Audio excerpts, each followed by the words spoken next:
Welcome.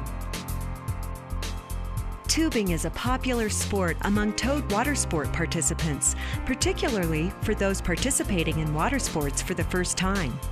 There is a tremendous assortment of different devices that can be towed behind a boat intended for one or more passengers.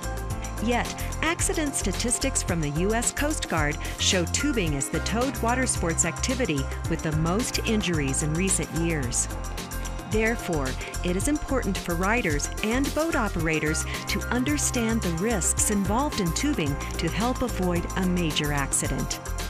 Throughout this tutorial, we are going to refer to all towing vessels, boats, and personal watercraft as boats. The improper use of tubes can cause injury or death. Please pay attention to this tutorial.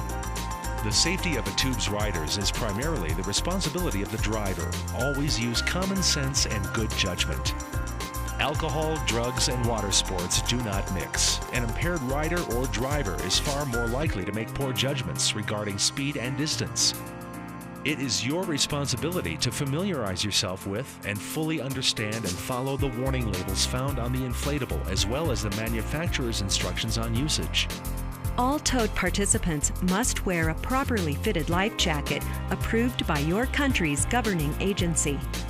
Worn or ripped life jackets should be discarded and replaced.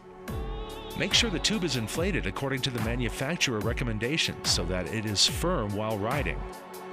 Be aware that a tube's inflation level can change due to the heat of the sun or the temperature of the water. It is also your responsibility to understand the state and local laws regarding towboats and towables.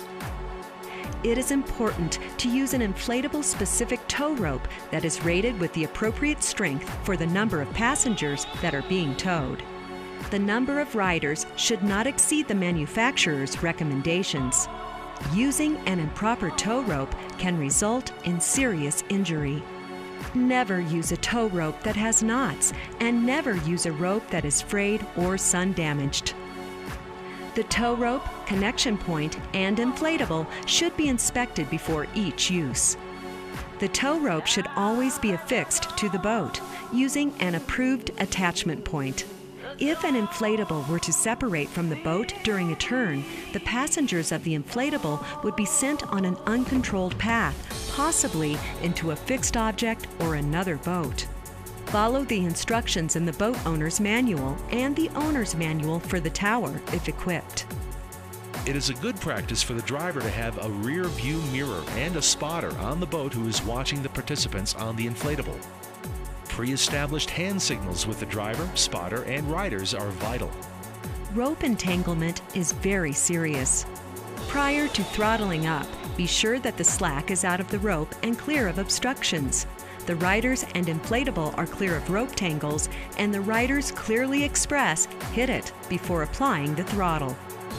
Read the manufacturer's recommendation before attaching an inflatable to a boat's tower. Inflatables are not steerable by the passengers riding them. For this reason, it is critical that the driver of the towboat and the spotter be aware of the inflatable's trajectory at all times. An inflatable travels on a different arc and at a greater speed than the towboat during a turn. This is known as whipping the inflatable. While towing an inflatable at 20 miles an hour, the inflatable can reach speeds of up to 55 miles an hour during a whip. Contact with the shore or a fixed object such as a piling, dock, or another boat can cause severe injury or death. The driver should never exceed 20 miles per hour while towing an inflatable. An inflatable should never get any closer than twice the rope length to the shore, fixed objects, or other vessels, and should always stay on the water, not in the air. Inflatables are sold as single or multi-person tubes. On multi-person inflatables, many injuries come from elbows, knees, and heads colliding with other passengers. Riders, avoid horseplay or moving around on the inflatable while it is in motion. Driver, avoid intentionally pulling the inflatables and its riders over large waves. Making an inflatable go airborne looks fun, but it is extremely dangerous for the riders. Do not tow multiple inflatables behind a boat, and do not tow a tuber and a water skier, wakeboarder, kneeboarder, or other type of towed participant at the same time. Drivers, remember that a rider's life is in your hands. All it takes is one split second of poor judgment to seriously injure or kill your friend or family member. Use safe boating and water sport practices and never exceed 20 miles an hour so that all boaters can have fun and a safe day on the water. Have fun.